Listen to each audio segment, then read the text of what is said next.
বিসমিল্লাহির রহমানির রহিম আলহামদুলিল্লাহ ওয়াসসালাতু ওয়াসসালামু আলা রাসূলিল কারীম আম্মা বা'দ।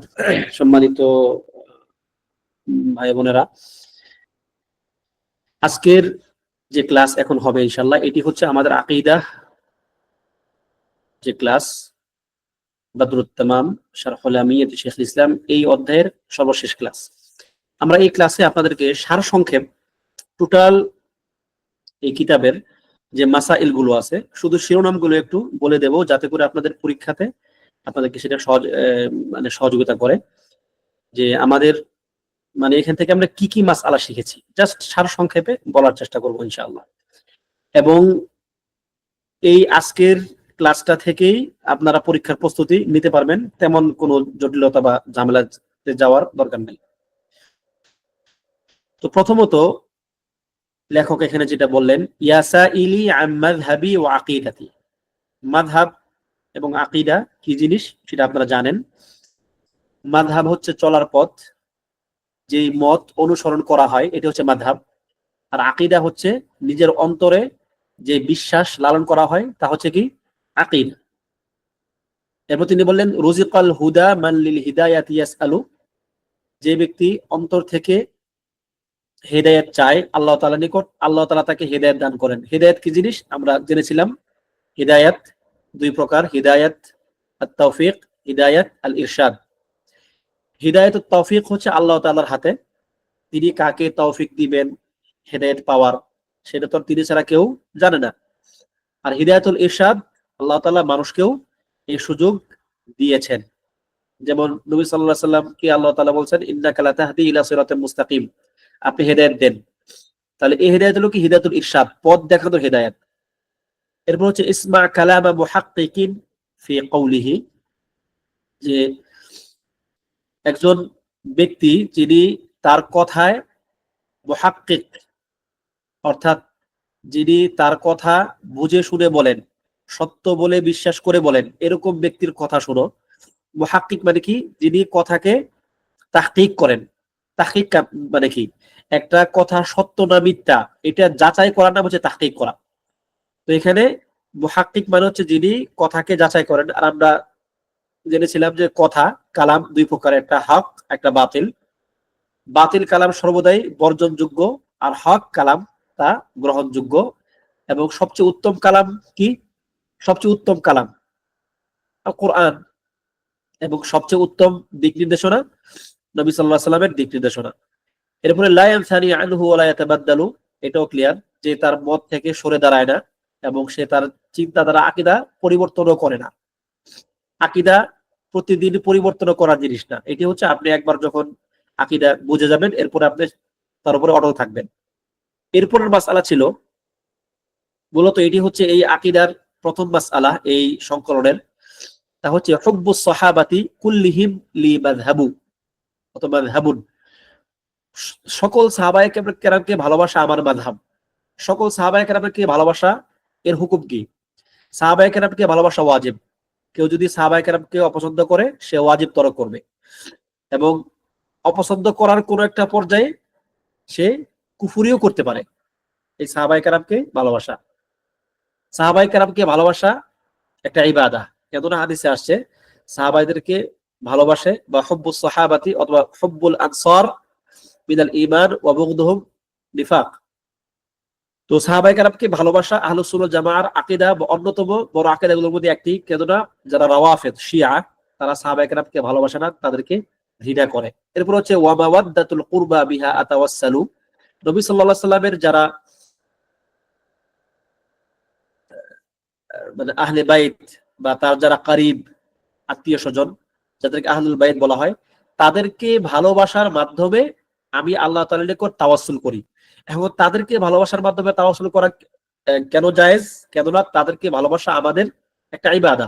নবী সাল্লাল্লাহু আলাইহি ওয়াসাল্লাম এবং তার আহলে বাইত বা তার আহলুল বাইত, তাদেরকে ভালোবাসা আমাদের ঈমানের অংশ। আহলুল বাইত কারা? আহলুল বাইত আপনারা জানেন বানু হাশিম এবং বানু মুত্তালিব, এই দুইজনের এরা হচ্ছে আহলুল বাইত। যদিও বানুল মুত্তালিব আহলুল বাইত কিনা এ বিষয়ে একটা ইখতিলাফ আছে, তবে উমুমান এটাকে তাদেরকে আহলুল বাইত বলা হয়ে থাকে। বানু হাশিমের মধ্যে অনেকগুলো আছে, যেমন আলী রাদিয়াল্লাহু আনহুর যারা বংশধর, তারপরে আকিল রাদিয়াল্লাহু আনহুর বংশধর, তারপরে হচ্ছে আর কি আছে, বানু জাফর তার বংশধর, মানে এরা কিন্তু সবাই বানু হাশিমের অংশ। ঠিক আছে, এই আর কি। এরপরে হচ্ছে এখানে আরেকটা বিষয় ছিল তাওয়াসসুল। তাওয়াসসুল একটি শারঈ একটা ব্যাপার। তাওয়াসসুল আপনারা যেমনটা জানেন, তাওয়াসসুল তিন প্রকার: শারঈ অর্থাৎ মাসমুহ, মামনু', সাকাত আনহু শারি', তিনটা প্রকার। তার মধ্যে যেটা মামনু' নিষিদ্ধ, আর মাসমুহ যে তাওয়াসসুলগুলো কোরআনে এবং সুন্নাহর মধ্যে বর্ণিত আছে যে তোমরা তাওয়াসসুল করো এগুলোর মাধ্যমে, বা নবী সাল্লাল্লাহু আলাইহি ওয়াসাল্লাম তাওয়াসসুল করেছেন এগুলোর মাধ্যমে, সেগুলো হচ্ছে মাসমুহ।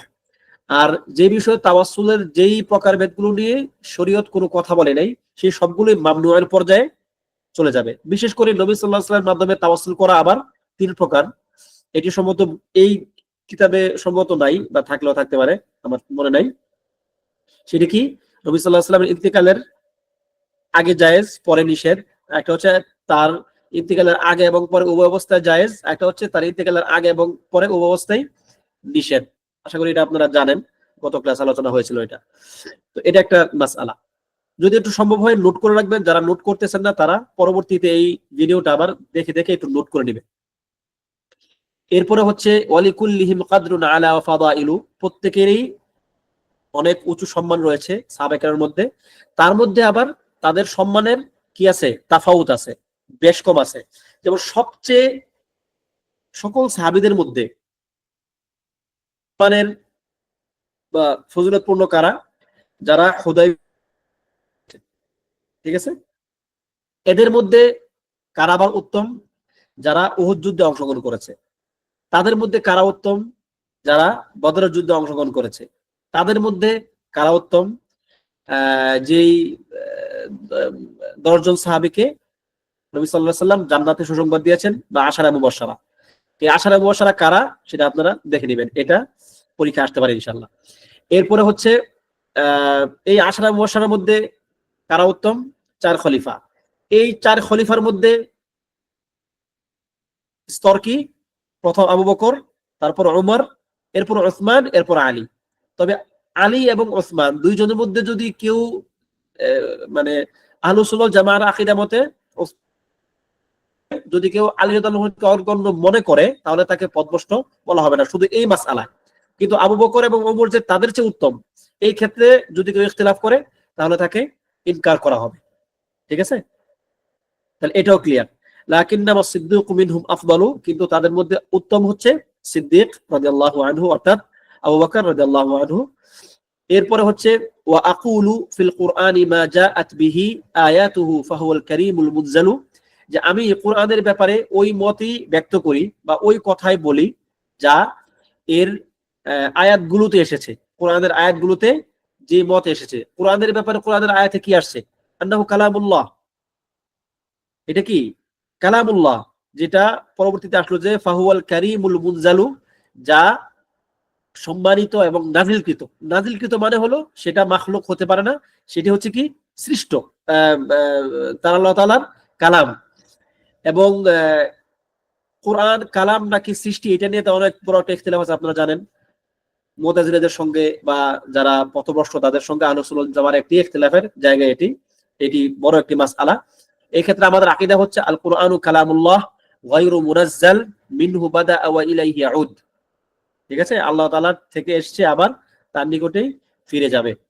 এরপরে হচ্ছে এরপরে যে মাসআলা, ওয়া আকুলু ক্বালা আল্লাহু জাল্লা জালালুহু ওয়াল মুস্তাফাল হাদি ওয়ালা আতাওয়ালু, এটি আগের মাসআলার একটি অংশ। যে আমি বলি, ওয়া আকুলু আমি বলি, ক্বালা আল্লাহু জাল্লা জালালুহু, যে আল্লাহ তাআলা বলেছেন। আমি এই কথা বলি কোরআনের ব্যাপারে, আমার কওল কি, আমার আকীদা কি, যে এটি আল্লাহ তাআলা বলেছেন। ওয়াল মুস্তাফাল হাদি, এবং নবী সাল্লাল্লাহু আলাইহি ওয়াসাল্লাম এই ক্ষেত্রে যা বলেছেন কোরআনের ব্যাপারে আমি সেই মতই ব্যক্ত করি। ওয়ালা আতাওয়ালু, আমি তাউইল করি না। তাউইল আমরা প্রকার, একটি হচ্ছে তাউইল মানা তাফসীর, একটি হচ্ছে মাআলুশ শাই ইলা এটা কি, একটা হচ্ছে তাফসীর অর্থে, আর একটা হচ্ছে হাকিকা অর্থে, অর্থাৎ কোন একটা জিনিসের হাকিকা বা তার বাস্তবিক অবস্থা, এই অর্থে। তো এই দুইটা কোরআনে আসছে। তাউইলের অর্থ তাফসির কোরআনে আসছে, তাউইলের অর্থ হাকিকাতুল আমর বা কোন একটা জিনিসের মৌলিক বা প্রকৃত অবস্থা, এটাও কি কোরআনে আসছে। দুইটাই মাকবুল, কোনো সমস্যা নাই।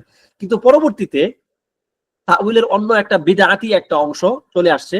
তা হলো কোন একটা শব্দের বাহ্যিক এবং প্রাথমিক অর্থ থেকে ভিন্ন কোনো একটা গুপ্ত বা তুলনামূলকভাবে কম ব্যবহৃত শব্দের দিকে বা কম ব্যবহৃত অর্থের দিকে নিয়ে যাওয়া। ঠিক আছে, এটি হচ্ছে এক প্রকার তাউইল, এটি মাযমুম। তবে তাউইলের একটা শব্দের অর্থ পরিবর্তন করে অন্য একটা শব্দের দিকে নিয়ে যাওয়া সুন্নাহ মোতাবেক হয় জায়েজ, কিন্তু কোরআন সুন্নাহ মোতাবেক না হলে নিজের আকল খাটায় বুদ্ধি খাটা যদি কেউ করে তাহলে সেটা নাজায়েজ হবে। এখানে মূলত তৃতীয় প্রকার যে তাউইল, অর্থাৎ যেটা কোরআন সুন্নাহর কোনো দলিল এবং কারায়েন ছাড়া নিজের আকল খাটায়া একটা জাহিরি নসকে ভিন্ন একটা অর্থের দিকে নিয়ে যাওয়া, এটিকে এখানে বলা হচ্ছে ওয়ালা আতাআওয়ালু, আমি এই প্রকার তাউইল করি না। কিন্তু যার অর্থ তাফসীর আমি সেটা করি, আমরা সেটা সবাই বিশ্বাস করি। কিন্তু যে তাউইলের অর্থ হচ্ছে কোনো প্রকার দলিল ছাড়া অর্থকে অন্যদিকে নিয়ে যাওয়া, এটি আমরা করি না।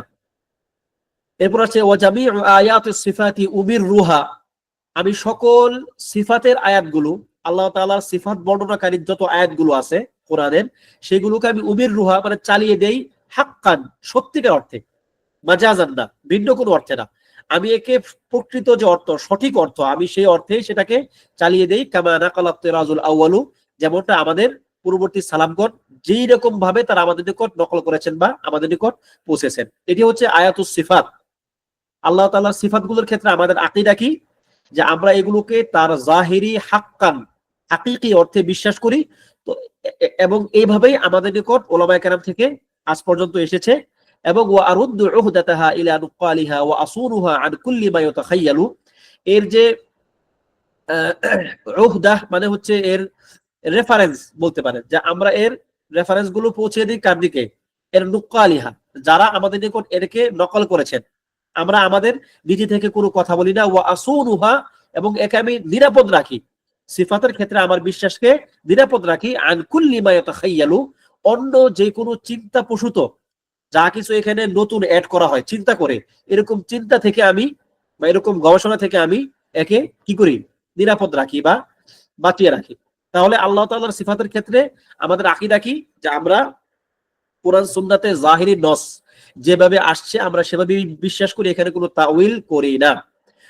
এরপর হচ্ছে কুবহান লিমান নাবাদাল কোরআন ওয়ারাআহু, ওই ব্যক্তির জন্য কুবহ মানে হচ্ছে একটা ধমকের একটা সুর বা নিকৃষ্ট ওই ব্যক্তি, যে নাবাদাল কোরআন ওয়ারাআহু, যে কোরআনকে তার পশ্চাতে নিক্ষেপ করে, ওয়া ইযা ইসতাদাল্লা ইয়াকুলু ক্বালাল আখতালু, আর যখন সে দলিল সাব্যস্ত করতে চায় তখন সে আখতালের কথা বলে, তখন বলে যে আখতাল অমুক কথা বলেছেন, তুমুক কথা বলেছেন। আপনারা যেমনটা জানেন, আখতাল হচ্ছে একজন নাসরানি কবি, যে তার কথার যে তার কবিতার মধ্যে কিছু শব্দ প্রয়োগ করেছে, ওই শব্দগুলোর কারণে যারা মুতাআউইলিন বা মুতাকাল্লিমিন তারা তার ওই কথাকে নকল করে বলে যে ইস্তেওয়ার ক্ষেত্রে, ইস্তেওয়া অর্থ কি, সমাসীন হওয়া অর্থ নাও হতে পারে। ইস্তেওয়া মানে কোনো কিছু ধারণ করা, ইস্তেওয়া অর্থ কোনো কিছুর মালিকানা লাভ করা। এই কথাটি আখতাল তার এক কোন এক কবিতায় বলেছিল।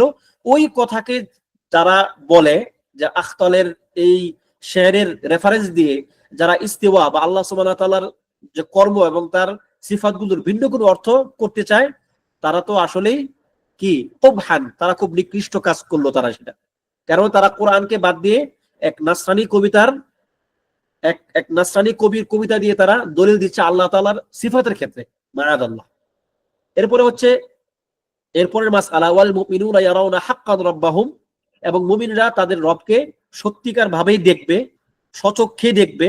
এক্ষেত্রে আমাদের আকীদা হচ্ছে সচক্ষে দেখা, আল্লাহ তাআলাকে মুমিনরা সচক্ষে দেখবে কিয়ামতের দিন, ফি আরসাতি ইয়াউমিল কিয়ামাহ, কিয়ামতের যে ময়দান সেখানে, এবং ওয়াফিল জান্নাহ, এবং জান্নাতের মধ্যে। এবং জান্নাত কিয়ামতের মধ্যে শুধুমাত্র মুমিনরা দেখবে নাকি অন্যরা দেখবে, এটা নিয়ে একটা ইখতিলাফ আছে। কেউ কেউ বলেন সকলেই দেখবে, কাফেররাও দেখবে, মুনাফিকরাও দেখবে, মুমিনরাও দেখবে। তবে মুমিনরা দেখবে নিয়ামতের সূরতে বা রহমতের সূরতে, আর কাফেররা দেখবে গজবের সূরতে। তাদের ওই দেখাটা তাদের জন্য অন্তরে প্রশান্তি আনবে না, বরং তাদের ভীতি আরো বাড়িয়ে দিবে। আবার অন্য একটা মত হচ্ছে মুনাফিক এবং কাফেররা আল্লাহ তাআলাকে দেখবে না। কেন আল্লাহ তাআলা বলছেন কাল্লা ইন্নাহুম আর রাব্বিহিম ইয়াওমা ইযিল লামাহজুবুন, কেননা তাদেরকে কিয়ামতের দিন আল্লাহ তাআলা থেকে পর্দার অন্তরালে রাখা হবে। আবার কেউ কেউ বলেন যে যে এই আয়াতটা হচ্ছে তাদেরকে নির্দিষ্ট একটা সময় পর্দার অন্তরালে রাখা হবে, পরবর্তীতে একটা সময় তাদের সঙ্গে সাক্ষাৎ দেওয়া হবে, তবে সেটা গজবের সাক্ষাৎ হবে। ঠিক আছে, এই ব্যাপারটা ক্লিয়ার আশা করি। এরপরে হচ্ছে ওয়া ইলা সামাই বিগাইরি কাইফিন ইয়ানজিলু, এটি আরেকটা মাসআলা যে আমরা আহ, আহ, কি বলে আল্লাহ সুবহানাহু ওয়া তাআলা প্রথম আকাশে নেমে আসেন, বা আকাশে তিনি নেমে আসেন বিগাইরি কাইফ, এর কোন ধরন বা সূরত আমরা বর্ণনা করি না তিনি কেমনে নেমে আসেন, কিভাবে তিনি আসেন আমরা এই সূরত বর্ণনা করি না, তবে তার নেমে আসাকে আমরা বিশ্বাস করি। এটি হচ্ছে আকীদার আরেকটি গুরুত্বপূর্ণ মাসআলা যে আল্লাহ তাআলার নুজুল, তার নুজুল কি সাব্যস্ত কিনা কোরআন সুন্নাহর মধ্যে? হ্যাঁ, তার নুজুল কোরআন সুন্নাহর মধ্যে সাব্যস্ত। এটা আহলুস সুন্নাহ ওয়াল জামাআর অন্যতম একটি মৌলিক আকীদা যে আল্লাহ তাআলা প্রথম আকাশে নেমে আসেন, এবং এই নেমে আসাটা কয়েকটা সময়ে ঘটে। হাদিস থেকে আমরা কয়েকটা জিনিস পাই, যেমন একটা হচ্ছে প্রত্যেক রাতে শেষ প্রহরে, যদিও কিছু কিছু বর্ণনা আসছে রাতের অর্ধেক যাওয়ার পর থেকেই, তবে অধিকতর সহিহ বর্ণনা হচ্ছে বা রাজিহ মত হচ্ছে রাতের শেষ প্রহরে। একটা হচ্ছে আরাফাতের দিন, মানে আরাফাতের দিনের শেষ প্রহরে আল্লাহ তাআলা প্রথম আকাশে নেমে আসেন এবং বান্দাদেরকে ক্ষমা করে দেন। তাহলে এটা আমাদের একটা আকীদা যে আল্লাহ তাআলা প্রথম আকাশে নেমে আসেন, কিন্তু কেমনে আসেন আমরা সেটা জানি না। আবার এটাও বলি না যে তার নেমে আসার কোনো ধরন নাই, তার অবশ্যই একটা ধরন আছে, কিন্তু আমরা সেটা আমাদের জানা কোনো ধরন না। এরপর হচ্ছে ওয়া উকিররু বিল মিজানি ওয়াল হাউদ, এবং আমি মিজান, এই যে পাল্লা, নেকি এবং গুনাহ মাপার যে পাল্লা, আমরা সেই মিজানকেও বিশ্বাস করি, আমি সেটাকে স্বীকার করি। এবং হাউদ, নবী সাল্লাল্লাহু আলাইহি ওয়াসাল্লামের যে হাউদ, জলাশয় জলাধার যেখান থেকে তিনি পান করাবেন তার উম্মতদেরকে, এই দুইটাতে আমরা বিশ্বাস করি। এই দুইটা আকীদার অংশ হওয়ার কারণ হচ্ছে এই দুইটাতে মুতাজিলারা বিশ্বাস করে না। তারা বলে মিজান মানে হচ্ছে একটা আদলের আরেকটা নাম, ইনসাফের আরেকটা নাম। না, ইনসাফ এক জিনিস, মিজান ভিন্ন জিনিস। আল্লাহ তাআলা মানুষকে ওজন করবেন। এখানে কয়েকটি মাসআলা চলে আসে যে মানুষের আমল মাপা হবে নাকি মানুষকে মাপা হবে, সৃষ্টিকে মাপা হবে নাকি সৃষ্টির আমলকে মাপা হবে। অধিকতর সঠিক মত হচ্ছে দুইটাই মাপা হবে, যদিও একাধিক মত আছে। কেউ কেউ বলেন শুধু আমল, কেউ কেউ বলেন যে না শুধু আমল না, মানুষ এবং তার আমল দুইটাই মাপা হবে। এর কিছু দলিল আপনারা জানেন, যেমন ইবনে মাসউদ রাদিয়াল্লাহু আনহুর ব্যাপারে নবী সাল্লাল্লাহু আলাইহি ওয়াসাল্লাম বলেছেন যে তার দুই পা, ইবনে মাসউদের দুই পা উহুদ পাহাড়ের চেয়েও আল্লাহর মিজানে উহুদ পাহাড়ের চেয়ে ওজনদার। তার মানে তার পায়ের একটা ওজন আছে। ঠিক আছে, এবং আপনার অন্যান্য আরো কিছু বর্ণনাতে এরকম আসছে। সুতরাং বান্দা এবং তার আমল দুইটাকে মাপা হবে, এটা হচ্ছে আমাদের আকীদা। আহলুস সুন্নাহ ওয়াল জামাআর আকীদা হচ্ছে দুইটাই। এবং হাউজকে আমরা বিশ্বাস করি, মুতাজিলারা বিশ্বাস করে না। কেননা তারা বলে যে হাউজের যে অবস্থান বলা হয়েছে জান্নাত জাহান্নামের মাঝখানে, বা ওই মুহূর্তটাতে, ওটা আসলে আকলে ধরে না। হাউজ কেমনে থাকবে সেখানে, এরকম শীতল পানীয় যেখানে মানুষের মানে মানে খুব করুণ অবস্থা, ওইখানে মানে এরকম একটা হাউজের অবস্থান থাকতে পারে না। আকল খাটায় তারা সেটাকে অস্বীকার করে, আমরা সেটাকে বিশ্বাস করি এবং আমরা আশা করি আরজু বিআন্নী মিনহু রিয়ান আনহালু, আমি সেখান থেকে এমন ভাবে পান করব ওই হাউস থেকে যেন আমার মন পরিতৃপ্ত হয়ে যাবে। আমি সেখানে মন ভরে প্রাণ খুলে আমার তৃষ্ণা মিটিয়ে আমি সেখান থেকে পানি পান করবো, এমনটাই আমি আশা করি। এটা আমাদের আকীদা। এরপর হচ্ছে ওয়াকাদা সিরাতু ইউমাদ্দু ফাওকা জাহান্নামিন, আমাদের আরেকটা আকীদা হচ্ছে আমরা সিরাতকে বিশ্বাস করি। সিরাত যেটা জান্নাত এবং জাহান্নামের মাঝখানে স্থাপন করা হবে, ঠিক আছে, যেটাকে পুল সিরাত নামে আমরা বাংলাদেশের মানুষ চিনি, পুল সিরাত নামে। ঠিক আছে, ওটা হচ্ছে এক প্রকারের আহ একটা ব্রিজ, যে ব্রিজটা জান্নাত এবং জাহান্নামের মাঝখানে স্থাপন করা হবে, যেখান দিয়ে সবাইকে পার হতে হবে। যেটা আল্লাহ তাআলা বলছেন সূরা মারইয়ামের মধ্যে, ওয়া ইম মিনকুম ইল্লা ওয়ারিদুহা কানা আলা রাব্বিকা হাতমান মাকদিয়া সুম্মা নুনাজ্জিল লাযিনা তাকাউ ওয়া নাযারু যালিমিনা ফিহা জিসিয়া। অর্থাৎ তোমাদের এমন কেউ নাই যে এর উপর দিয়ে যাবে না বা এর মধ্যে প্রবেশ করবে না। এরপর আমি সেখান থেকে যারা তাকওয়াবান তাদেরকে উদ্ধার করব, আর যারা বিপরীত, যারা আল্লাহ তাআলার অবাধ্য হয়েছে, আমি তাদেরকে সেখানেই ফেলে রাখবো বা ছেড়ে দিব। তো এটা হচ্ছে সিরাতের ব্যাপারে আমরা বিশ্বাস করি। এখন এই ক্ষেত্রে কিছু ইখতিলাফ আছে। সিরাতের অবস্থানটা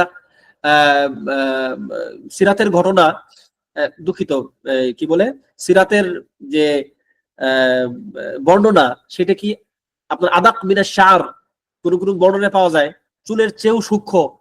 ঠিক আছে, আহাদ্দু মিনাস সাইফ, তরবারির চেয়েও ধারালো। কেউ কেউ বলেন যে না, এটা হচ্ছে সাধারণ একটা রাস্তার মতো, প্রশস্ত রাস্তা, ঠিক আছে। এই মত পোষণ করেন এরকম আহলুস সুন্নাহ ওয়াল জামার অনেকেই আছে। এই মতের ব্যাপারে ভিন্ন মত পোষণকারীকে আবার পথভ্রষ্ট বলা যাবে না।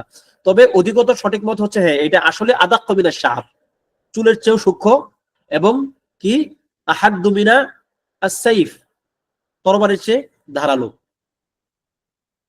এর আগে একটা মাসআলাতে একটু এগুলো মনে হয় এখন মনে পড়লো, হাউজের মাসআলায়। হাউজের আমরা জেনেছি তার পানির বা হাউজের যে বর্ণনা হচ্ছে হাউজ যেটা, সেটার মাসিরাতা শাহর, দৈর্ঘ্য প্রস্থে সেটি কি 1 মাসের পথ। এবং 1 মাসের পথ বলতে সাধারণত একটি ভারবাহী উট 1 মাসে যে পথ মানে পাড়ি দিতে পারে এরকম একটি পথ, ঠিক আছে, অতটুকু একটি পথ বলা হয়ে থাকে আর কি। এবং উলামায়ে কেরাম এই মতটাই ব্যক্ত করেছেন। এবং এর যে কিজান, অর্থাৎ এর যে পাত্রগুলো, তা হবে তারকার মতো সংখ্যায় এবং গুণে, উজ্জ্বলতা এবং সংখ্যায়, এত সংখ্যায় হবে।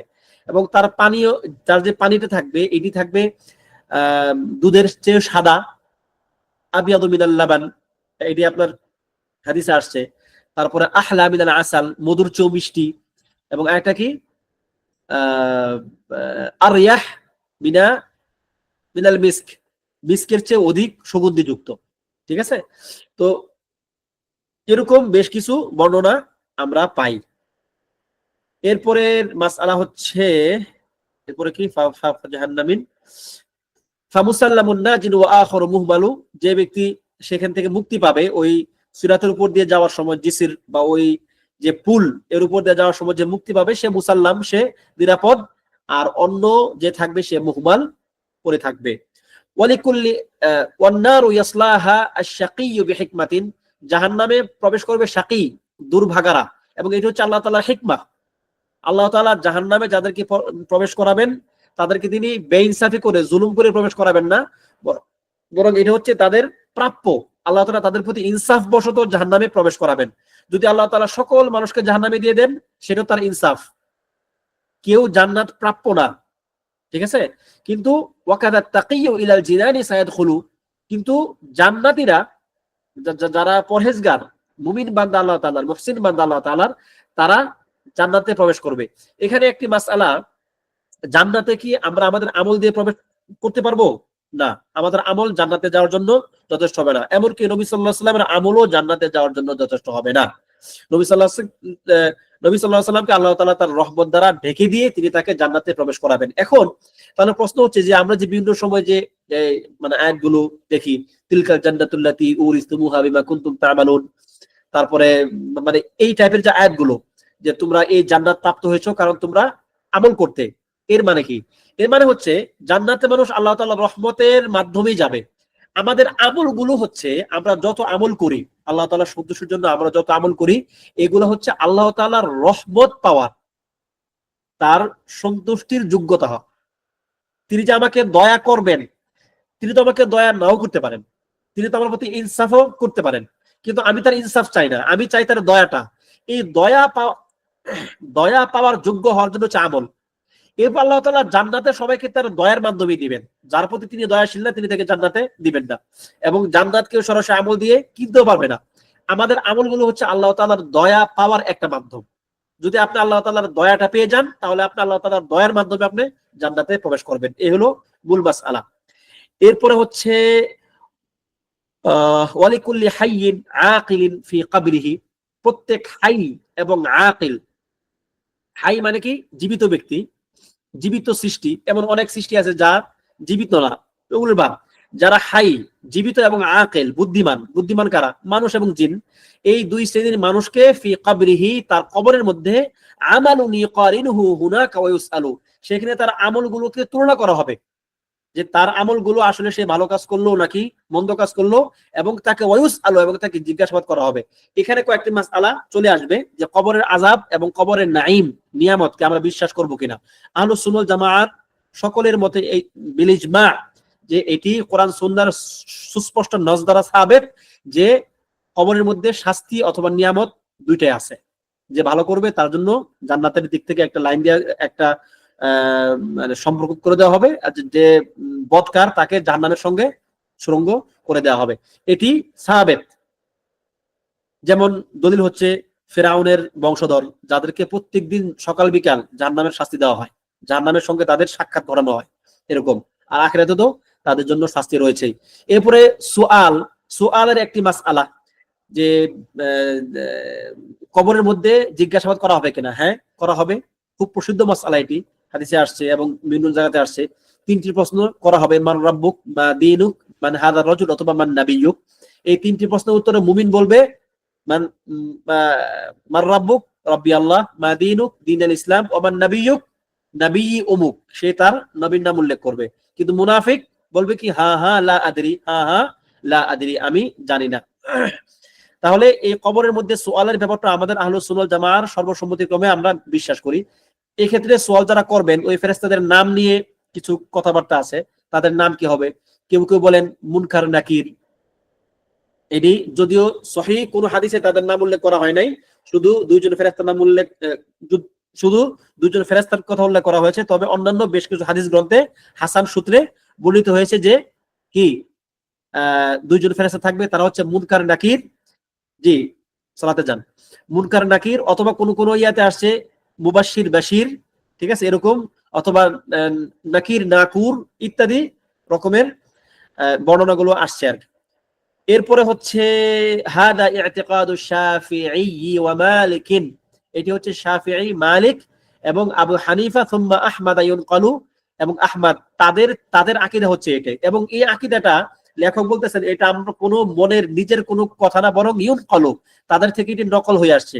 ইমাম আবু হানিফাকে আপনারা সবাই জানেন, আবু হানিফা নুমান ইবনে সাবিত রাহিমাহুল্লাহ তাআলা, ইনি তিনি তাবিঈগণকে তো অবশ্যই পেয়েছেন। তিনি বলা হয়ে থাকে, একটা ইখতিলাফ আছে সামান্য যে তিনি সাহাবায়ে কেরামকে তিনি পেয়েছেন কিনা, একজন সাহাবীকে সম্ভবত তিনি পেয়েছেন, এরকম একটা বর্ণনা পাওয়া যায়। আর মালিক রাহিমাহুল্লাহ হচ্ছে মালিক ইবনে আনাস রাহিমাহুল্লাহ, তাকে বলা হয়ে থাকে ইমাম দারিল হিজরা, হিজরতের ভূমির ইমাম তিনি, মদিনায় তিনি ছিলেন, তিনি সহজে মদিনা থেকে বের হতেন না।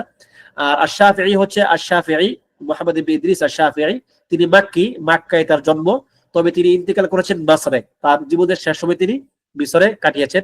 এবং আহমদ ইবনে হাম্বল রাহিমাহুল্লাহ, তাকে বলা হয় ইমাম আহলি সুন্নাহ, আহলে সুন্নাতের ইমাম, কারণ তিনি আকীদা নিয়ে সবচেয়ে বেশি কাজ তিনি করছেন।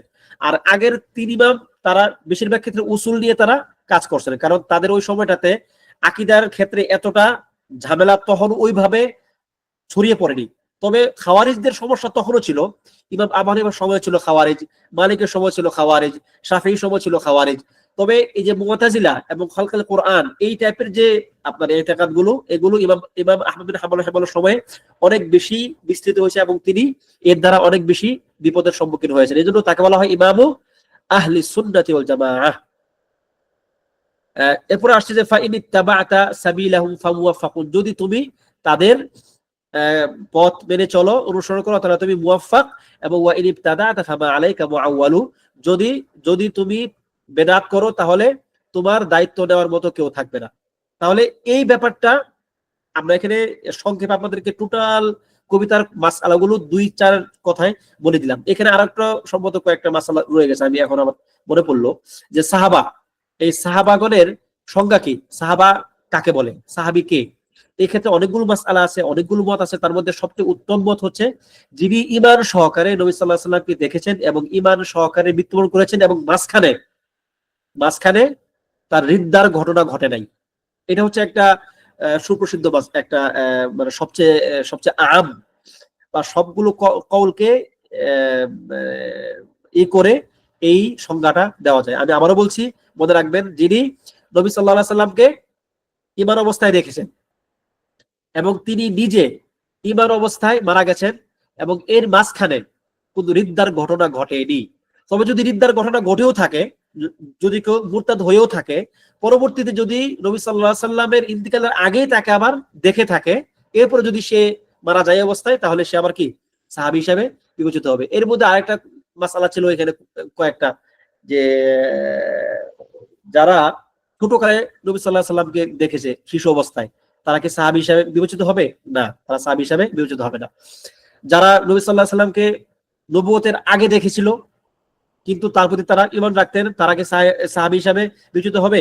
না, তারাও সাহাবী হিসেবে বিবেচিত হবে না। যেমন ওয়ারাকা বিন নাওফাল। ঠিক আছে, তো এই ছিল মোটামুটি আলোচনা। কোন মাসআলা কি বাদ পড়লো আপনাদের জানা মতে, মানে কোন মাসআলা এখানে গ্যাপ পড়ে গেছে এরকম আছে কিনা, থাকলে একটু বলেন, আলোচনা করি। মনে হয় না বাকি আছে, তাই না? সবগুলো মাসআলা আলোচনা হয়েছে আশা করতেছি।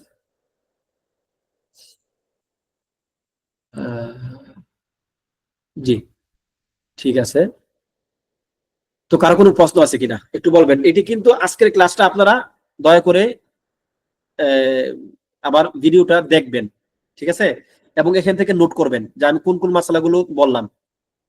কিতাব থেকে তো সবকিছু আপনার যে মনে নাই সেটা আমিও জানি, এবং কিতাব থেকে আর আপনাদেরকে এত প্রশ্ন করবো না। আমি এখন যে কথাগুলো বললাম এখান থেকে প্রশ্ন আসবে। তো ঠিক আছে, যদি কারো কোনো প্রশ্ন না থাকে তাহলে আজকে আমরা এখানে শেষ করতে চাই। কারো কোনো প্রশ্ন আছে কিনা? আসসালামু আলাইকুম। আসসালামু রাহমাতুল্লাহ, তাফাদ্দাল। ওই যে আপনার মৃত্যুর পরে কবরে যে যারা জান্নাতি তাদেরকে জান্নাতের সুড়ঙ্গ করে দেওয়া হবে, যারা জাহান্নামী যারা জাহান্নামের সুড়ঙ্গ করে দেওয়া হবে। তার মানে হচ্ছে যে মৃত্যুর পরে থেকে আল্লাহ তাআলা তার উপর মানে দয়া করছেন, এই জন্য সে জান্নাতের ভোগ করবে, তাই না? এরকম বিষয়টা। হ্যাঁ হ্যাঁ, অবশ্যই অবশ্যই। দয়া দয়া তো শুধু তার মৃত্যুর পর থেকে শুরু করছেন ব্যাপারটা এমন না, তার মৃত্যুর আগে থেকে আল্লাহ তাআলার দয়া তার উপর শুরু হয়ে গেছে। সারা জীবন তো আল্লাহ তাআলা তাকে দয়া করছেনই, ভালো কাজ করার তৌফিক দিয়েছেন। মৃত্যুর সময় তিনি তাকে দয়া করেছেন, তাকে ইস্তেকামাত থাকতে তিনি তাকে সাহায্য করেছেন। সে যে ইস্তেকামাত থাকতে পারলো, তার যে সে যে মৃত্যুর ওই মুহূর্তে কিন্তু শয়তান খুব বেশি ঝামেলা করে, শয়তান খুব করে চেষ্টা করে মানুষকে পথভ্রষ্ট করার জন্য শেষ মুহূর্তে। কারণ আল আমালু বিল খাওয়াতিম, মানুষের মানে আমল বিবেচিত হবে তার শেষ আমলের মাধ্যমে। ঠিক আছে, আমাদের আকীদা তাহওয়ীদের সামনের ক্লাসে চলে এগুলো আসবে, এবং হচ্ছে এগুলো নিয়ে মানে অনেক হাদিস আসছে এগুলো। সুতরাং শয়তান চাইবে শেষ মুহূর্তে সে যেন আল্লাহর প্রতি জাযা চলে আসে, যেন আল্লাহর প্রতি তার একটা বিরক্তি চলে আসে। আর আল্লাহ তাআলার প্রতি খারাপ ধারণা নিয়ে যদি কেউ মৃত্যুবরণ করে তাহলে তার শেষ, তার সবই শেষ। এই জন্য আমরা কিন্তু দোয়া করি প্রত্যেকদিন, আল্লাহুম্মা ইন্নী আউযু বিকা মিন ফিতনাতিল মাহইয়া ওয়াল মামাত। মৃত্যুর ফিতনা মানে কি?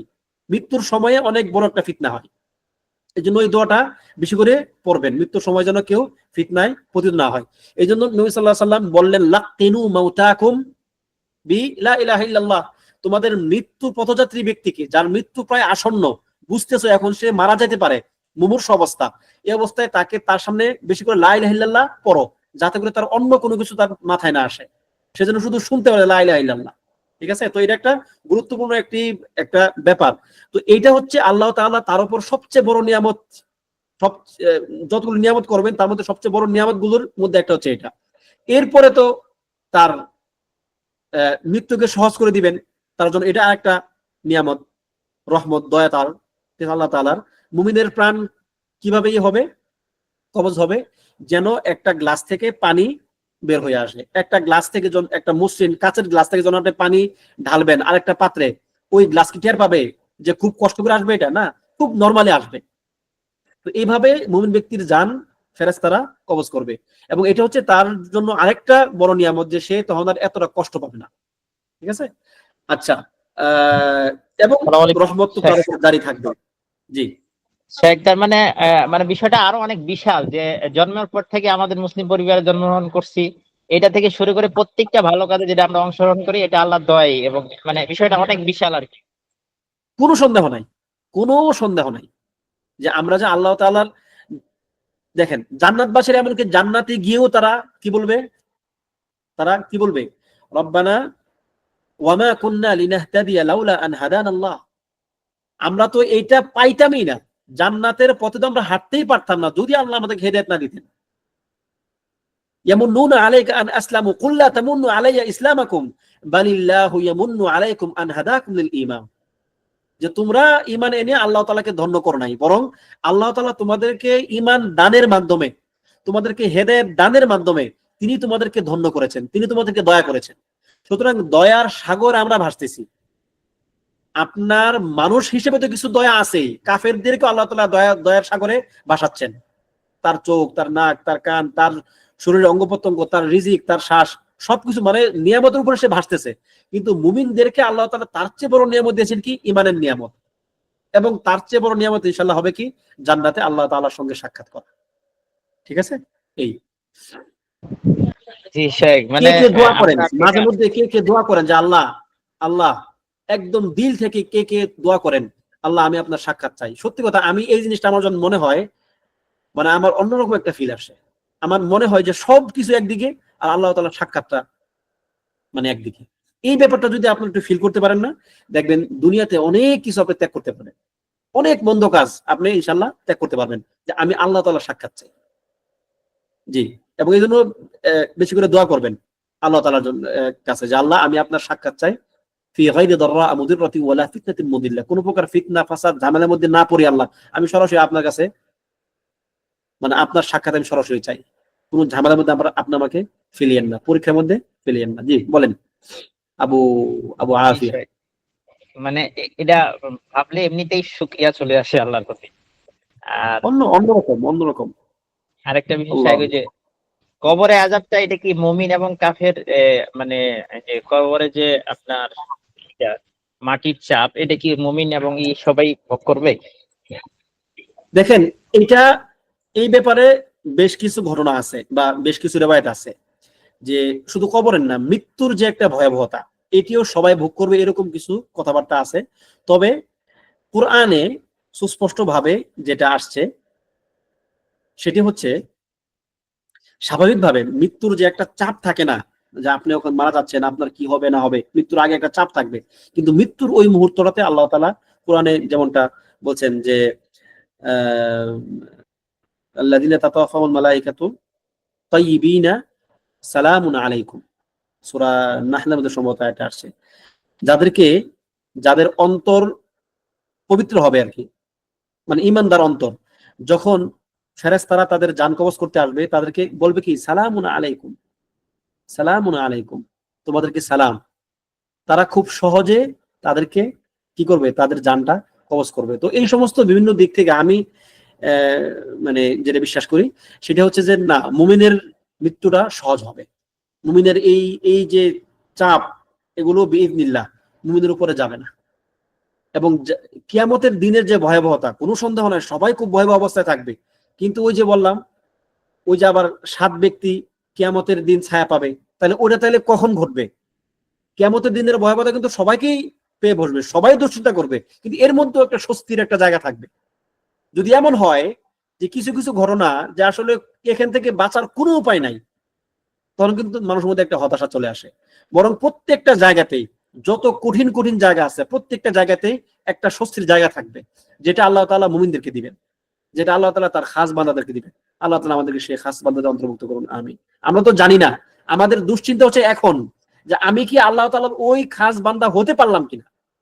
আমার দুশ্চিন্তা এটা না যে মুমিন হয়ে মারা গেলে মানে আমার কষ্ট করতে হবে কিনা, না না, মুমিন হয়ে যদি আমি মারা যায় বিইজনিল্লাহ, আমি আশাবাদী আল্লাহ তাআলার কাছে যে আমাকে তিনি অনেক ভালো রাখবেন। কিন্তু আমি কি মুমিন হতে পারলাম কিনা, আমি কি ওই বান্দা হতে পারলাম কিনা, এটা হচ্ছে আমার জন্য একটা অস্বস্তির জায়গা, একটা দুশ্চিন্তার জায়গা। ঠিক আছে? এই আর কি। যেমন মুমিন মৃত্যুকে সে ভয় পায় না। কেন ভয় পায় না জানেন? কারণ সে জানে মৃত্যুর পরেই তার এর চেয়ে বড় নিয়ামত তার জন্য অপেক্ষা করতেছে। কিন্তু কাফের মৃত্যুকে ভয় পাবে, সে মরতে চাইবে না। লা তাজিদান্না ওয়ালা তাজিদান্নাহুম আহরাসান নাসি আলা হায়াতি ওয়া মিনাল লাযিনা আশরাকু ইয়াওয়াদ্দু আহাদুহুম লাউ ইউআম্মারু আলফা সানা। হাজার হাজার বছর সে বাঁচতে চায়, কিন্তু এই হাজার হাজার বছর বেঁচে থাকা তাকে জাহান্নাম থেকে বাঁচাতে পারবে না।